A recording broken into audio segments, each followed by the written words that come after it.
আসসালামু আলাইকুম।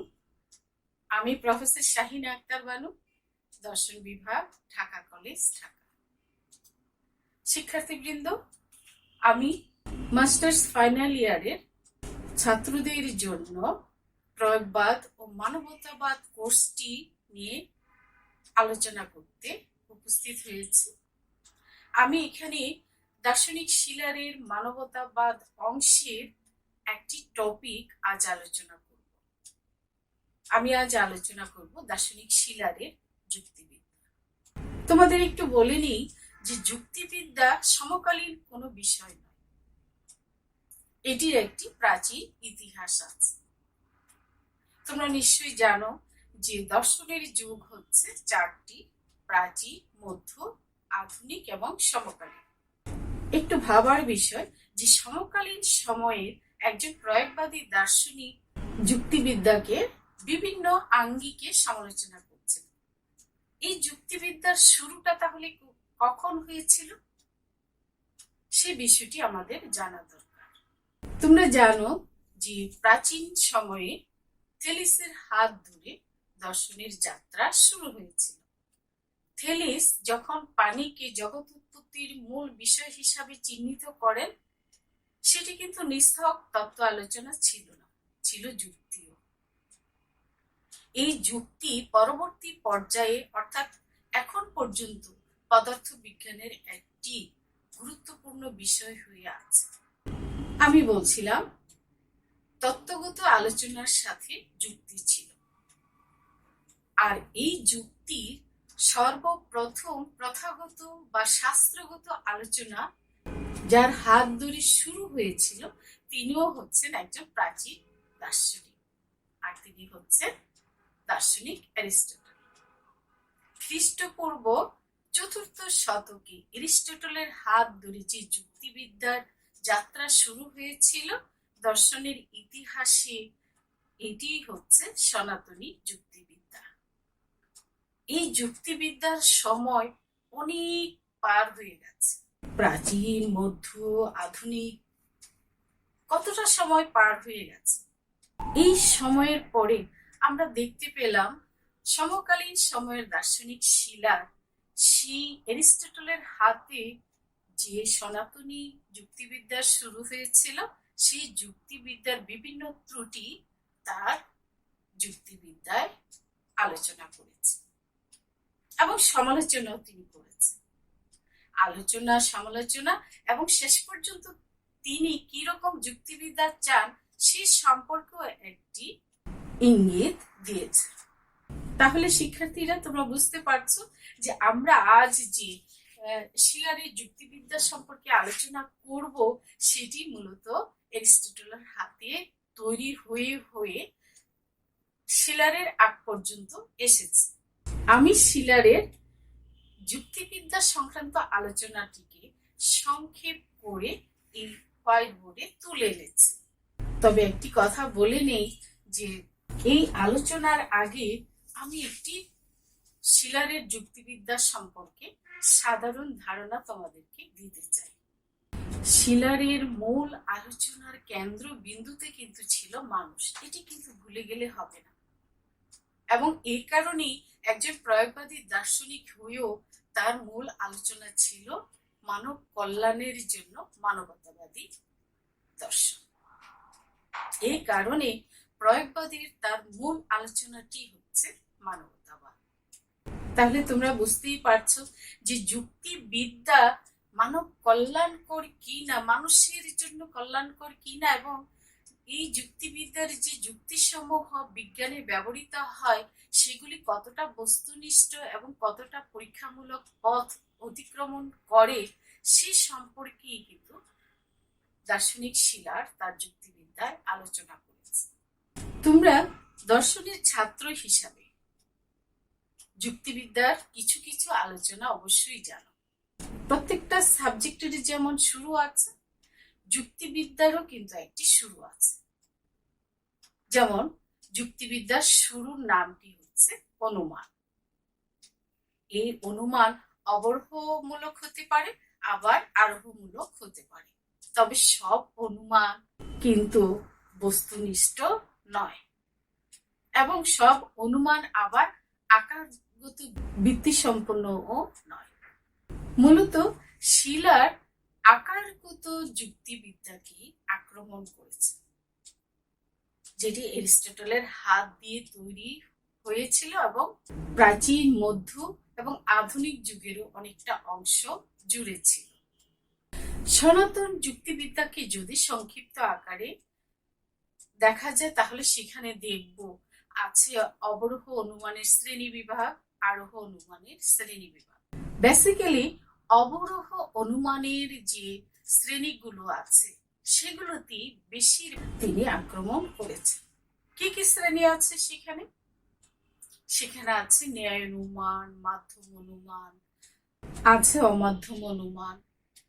অমাধ্যম অনুমানের প্রকার হিসাবে আমরা আবর্তন, প্রতিবর্তন, আবর্তিত প্রতিবর্তন, অন্তরাবর্তন এগুলো পাই।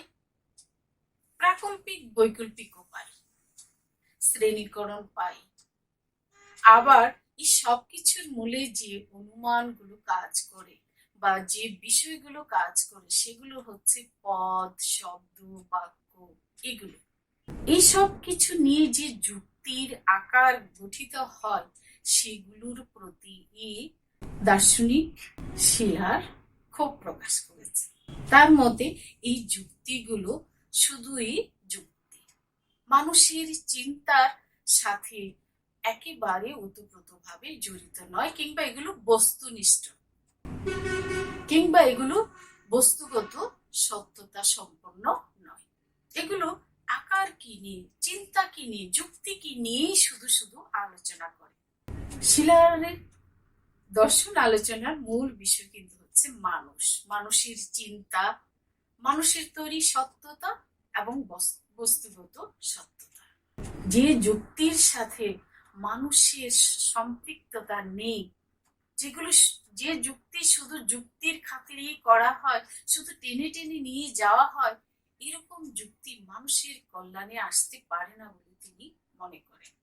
কাজেই এই বোর্ডের যত কিছুই আছে দেখবে যে মানুষের চিন্তার সাথে, ব্যক্তির অভিপ্রায়ের সাথে যদি চিন্তাগুলো সম্পৃক্ত না হয় তাহলে তিনি সেই যুক্তিকে গ্রহণ করতে চান না। এমনও হয়েছে যে এরিস্টটল ন্যায়ানুমানের বৈধতার এমন কিছু যুক্তি সনাতনী যুক্তিবিদ্যায় দিয়ে গেছেন যেগুলো 8192টি। কিন্তু দার্শনিক শিলারের মতে এই যে তিনি এই যুক্তিগুলো দিয়ে গেছেন এবং বৈধতার যে মৌলিক সূত্র বলে তিনি চিহ্নিত করেছেন, এগুলো অনবস্থার সৃষ্টি করবে। অর্থাৎ একটি যুক্তি আরেকটি যুক্তিকে টেনে নিচ্ছে, আরেকটি যুক্তি আরেকটি যুক্তিকে টেনে নিচ্ছে। এই সব যুক্তি মানুষের কল্যাণে আসে না, অসার। মানুষকে সম্পৃক্ত করে, মানুষের কল্যাণের সাথে জড়িত করে যে যুক্তি ব্যবহৃত হবে সেই যুক্তি হবে সঠিক যুক্তি। আমরা এখন একটু বড়ি যাই। দেখো, চিন্তার কর্তা বা জ্ঞাতার ব্যক্তিগত বৈশিষ্ট্য, কনটেক্সট, উদ্দেশ্য ও অভিপ্রায়, অর্থ বিবেচনা নয়, চিন্তার স্বরূপ উদ্ঘাটন করে না, বাস্তব অর্থ ও আবিধানিক অর্থ অভিন্ন নয়, শুধু যৌক্তিক আকার নিয়ে ব্যবহৃত। আকারগত যুক্তিবিদ্যার উপর তার প্রথম আক্রমণের কথা বা প্রথম সমালোচনার কথা, যেটি আমি সংক্ষেপে তোমাদেরকে বলেছি। চিন্তার কর্তা মানে মানুষ, জ্ঞাতার ব্যক্তিগত বৈশিষ্ট্য মানে একজন মানুষ যখন কোনো উক্তি করে সেই মানুষের যে বৈশিষ্ট্য আছে, তাই না? একজন জ্ঞানী মানুষ, একজন স্বল্প বুদ্ধি সম্পন্ন মানুষ, অর্থাৎ মানুষের জ্ঞানের যে স্তরগুলো আছে এই স্তরগুলোর বিষয়ে এক এক মানুষের উক্তি এক এক রকম হতে পারে, কিন্তু সনাতনী যুক্তিবিদ্যা সে বিষয়গুলো বিবেচনা করেনি। উদ্দেশ্য অর্থাৎ এই যে ব্যক্তিগত, ব্যক্তির উদ্দেশ্য, অভিপ্রায়, অর্থ মানে উক্তির অর্থ, বচনের অর্থ হতে পারে, শব্দের অর্থ হতে পারে, সনাতনী যুক্তিবিদ্যা বিবেচনা করে না, চিন্তার স্বরূপ উদ্ঘাটন করে না, বাস্তব অর্থ ও আভিধানিক অর্থ, তার মানে বাস্তব অর্থ, যেমন মনে করো একজন মানুষের জ্বর হলো, তাকে যদি মিষ্টি খেতে দেওয়া হয় তখন তার মুখে কিন্তু তেতু লাগবে, তাই না? কিন্তু আভিধানিক অর্থ কি? চিনির মধ্যে মিষ্টতা আছে। এই যে বাস্তব অর্থ আর আভিধানিক অর্থ অভিন্ন নয়, এই কথা কিন্তু শিলার বলছে। অর্থাৎ সনাতনী যুক্তিবিদ্যা এগুলোকে আলাদা করে দেখা হয়নি, একই রকম করে দেখা হয়েছে, এবং ব্যক্তির উদ্দেশ্য, অভিপ্রায়, অর্থ এগুলোকে মূল্যায়ন করা হয়নি। শুধু যৌক্তিক আকার নিয়েই ব্যাপৃত, অর্থাৎ সনাতনী যুক্তিবিদ্যা এগুলো না করে যৌক্তিক আকার নিয়ে ব্যাপৃত, মানে তার আলোচনাকে চালিয়ে গেছে। 2 নম্বর পয়েন্টে আসো, ব্যবহারের মাধ্যমে শব্দের অর্থ অর্জিত হয়। ব্যবহারের মাধ্যমে, অর্থাৎ যে শব্দটা তুমি ব্যবহার করবে সে ব্যবহারের মাধ্যমে শব্দের অর্থ অর্জিত হয়। ও এই শব্দটা কেউ খুশি হয়েও বলতে পারে, আশ্চর্য হয়ে বলতে পারে, আবার কোনোভাবে আঘাত পেয়েও বলতে পারে, তাই না? কিন্তু শিলারের মতে শব্দের অর্থ একই রকম করে ব্যবহার করা হয় সনাতনী যুক্তিবিদ্যায়। শব্দ নমনীয়, পরিবর্তনশীল, স্থির নয়। যে কথা বলছিলাম যে শব্দ বা শব্দের অর্থ কিন্তু স্থির নয়, এটা পরিবর্তনশীল। এক এক সময়ে এক এক সমাজে একরকম, এক দেশে গালি আরেক দেশে গুলি বলা হয় না, তেমন যে কোনো শব্দই বিভিন্ন পরিস্থিতিতে বিভিন্ন অর্থে ব্যবহৃত হতে পারে। ব্যবহার ব্যতীত শব্দের প্রকৃত অর্থ বোঝা যায় না। মূলত অর্থ নির্ভর করে ব্যবহারকারীর অভিপ্রায়ের উপর, এই জন্য অর্থ ব্যক্তিগত। অর্থ মানে কিন্তু টাকা পয়সা না, অর্থ মানে হচ্ছে এখানে শব্দের অর্থ বা উক্তির অর্থ। 3 আসো, ট্র্যাডিশনাল যুক্তিবিদগণ নিশ্চয়তা, বৈধতা, আবশ্যকতা, স্বগত প্রমাণ, মৌলিক যৌক্তিক সংপ্রত্যয় এগুলোর মনস্তাত্ত্বিক যে ব্যাখ্যা দিয়েছে তা সচেতনমূলক নয়, এবং অবধারণ গঠন, অর্থারোপ ও অনুমান গঠনও অনুরূপ, মানে সচেতনমূলক নয়। শিক্ষার্থীবৃন্দ, আমি তোমাদের একটি কথা বলিনি, তোমরা একটু ধৈর্য সহকারে এই পয়েন্টস গুলো আলোচনা শুনবে, তাহলে দেখবে যে যুক্তিবিদ্যার বিষয়টি অনেক সহজ। এই পয়েন্টস আকারে যদি তুমি একটু বুঝে নাও তাহলে বিষয়টা তোমার কাছে সহজ মনে হবে। তবে ফাইনাল পরীক্ষায় আমি এ পর্যন্ত যত উত্তরপত্র দেখেছি তোমাদের অধিকাংশকেই কিন্তু শিলারের এই যুক্তিবিদ্যা সম্পর্কের আলোচনা সম্পূর্ণভাবে লিখতে পারোনি। আমার মনে হয় শিলার সনাতন যুক্তিবিদ্যার যে টোটাল অংশটাকে সমালোচনা করেছেন, এই টোটাল অংশটা তোমাদের সবার পক্ষে সম্পূর্ণরূপে বুঝে ওঠা সম্ভব হয়ে ওঠেনি। তবে আমি চেষ্টা করেছি মোটামুটি তোমাদের এই 10টি পয়েন্টের মাধ্যমে সেই অংশটি বোঝানোর জন্য। কাজে ধৈর্য সহকারে আমার এই আলোচনাটা শুনবে আমি আশা রাখি। অ্যারিস্টটলের চিন্তার 3টি মৌলিক নিয়ম।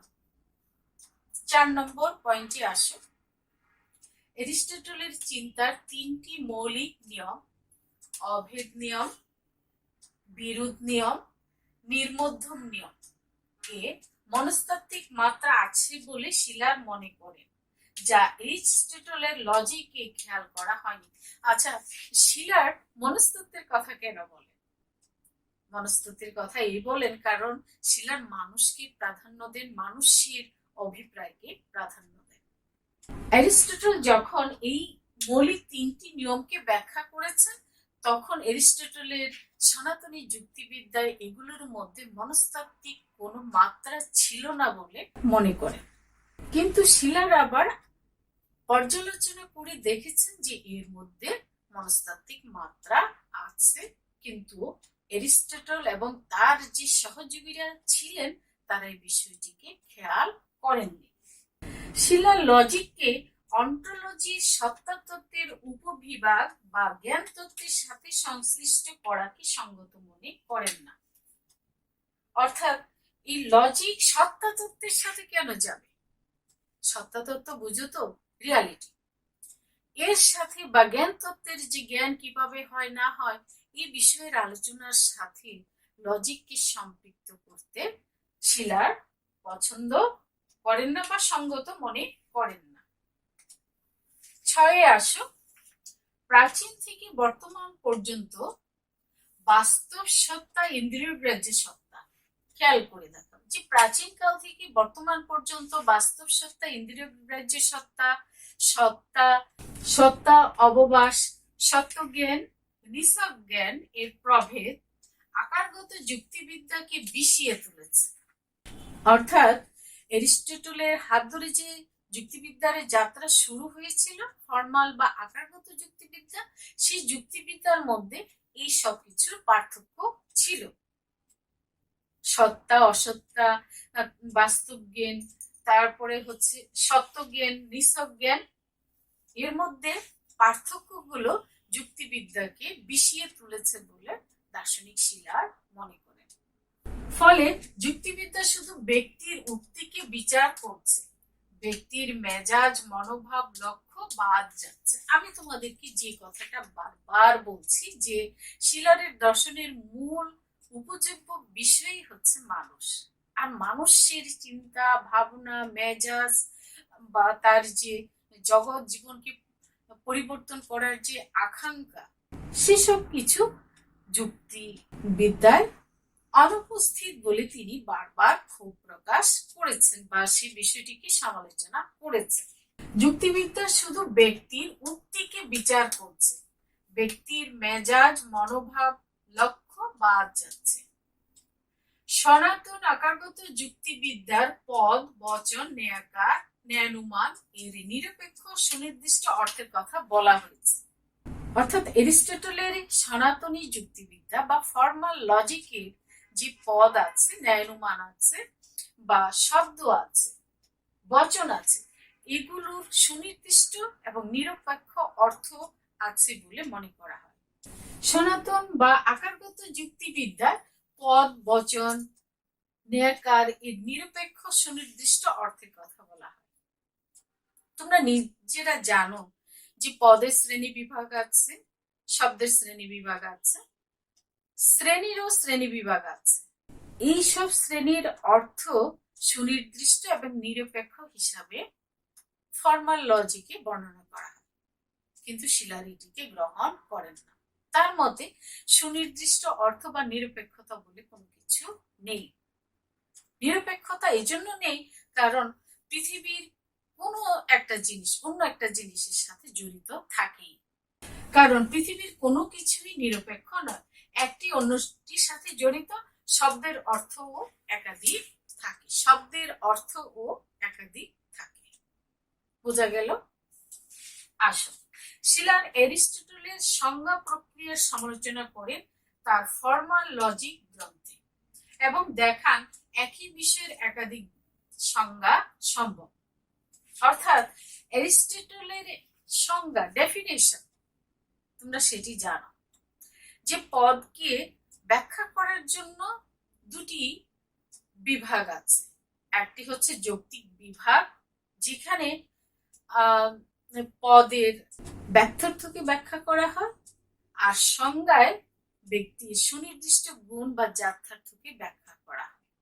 কিন্তু এই ব্যাখ্যা করার পদ্ধতিকে শিলার তার ফর্মাল লজিক নামক গ্রন্থে সমালোচনা করেন এবং দেখান একই বিষয়ের একাধিক সংজ্ঞা সম্ভব।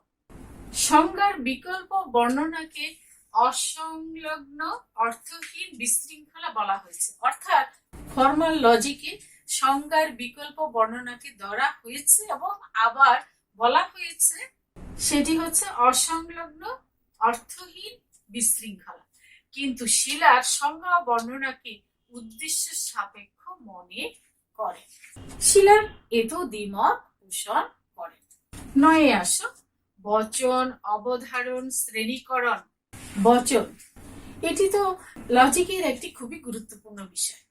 চিন্তা যখন মানুষ মনে মনে করে তখন এটি হয় অবধারণ। অবধারণ বচনের বা উক্তির মাধ্যমে প্রকাশিত হবে।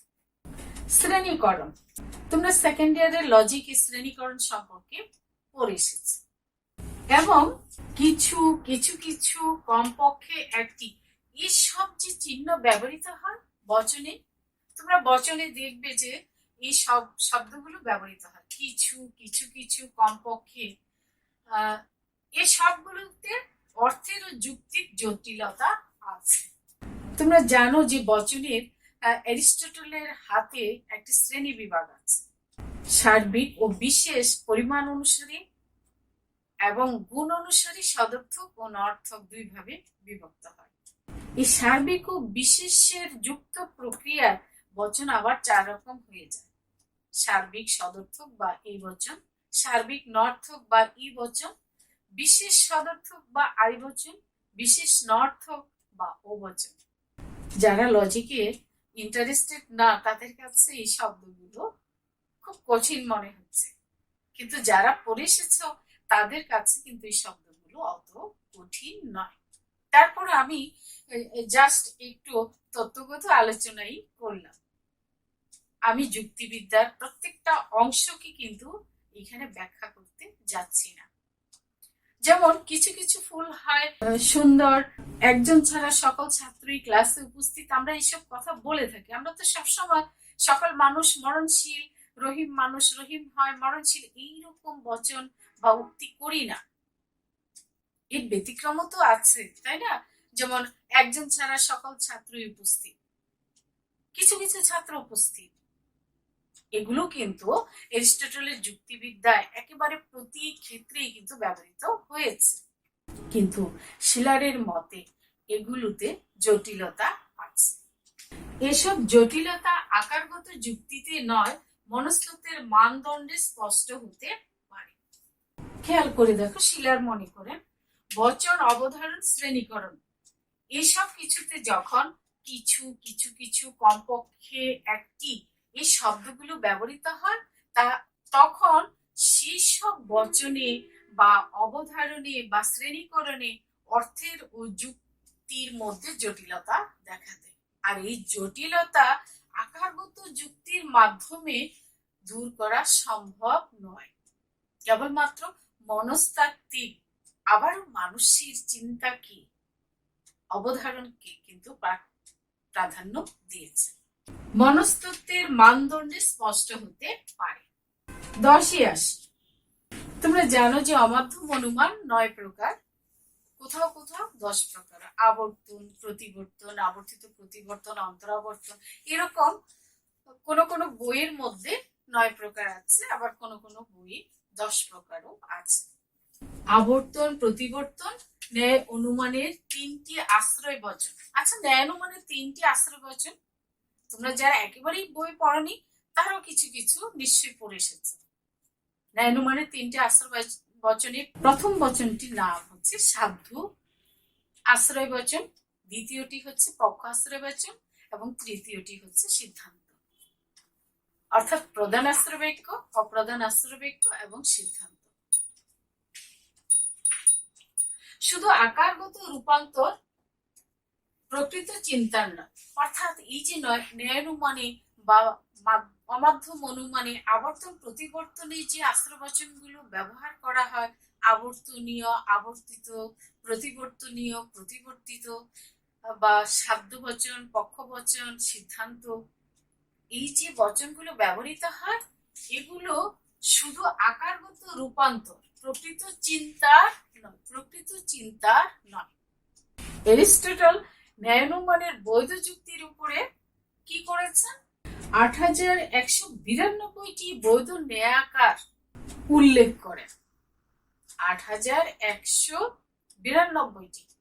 এই যে আবর্তন, প্রতিবর্তন, অন্তরাবর্তন কিংবা ন্যায়ানুমানের বিভিন্ন যুক্তির উপরে তিনি এতগুলো বৈধ যুক্তির পদ্ধতির উল্লেখ করেন।